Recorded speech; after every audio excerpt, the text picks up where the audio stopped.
Hi gamers! In this video, let's find step-by-step guide to successfully navigate the Ad Asher Purse mission in Stalker 2, where you encounter both a Chimera and an emission storm in the swamps. Follow these steps. Solution 1. Approach with caution. As you get closer to your objective, approximately 168 meters away, be prepared for the Chimera to appear along with the emission storm. Solution 2.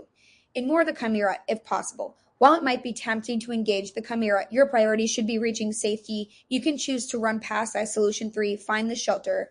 Follow the yellow quest marker towards a house that is located between your position and the clear sky base. Look for shelter with a flashing light on your right side as you approach. Solution 4. Once you reach this house, exit through the back and continue moving towards your objective. Solution 5. Use medkits wisely. If you do engage with the Chimera or if you're caught in the emission storm, use medkits strategically to extend your survival time. Army or scientific medkits can help manage health loss during this segment. Solution 6. Utilize available cover. After passing through the house, look for a basement or lower area within the clear sky base that can provide protection from emissions. By following these steps and maintaining awareness of your surroundings, you should be able to complete this challenging segment of Stalker 2 effectively. That's it for the video. Hope you got value from this.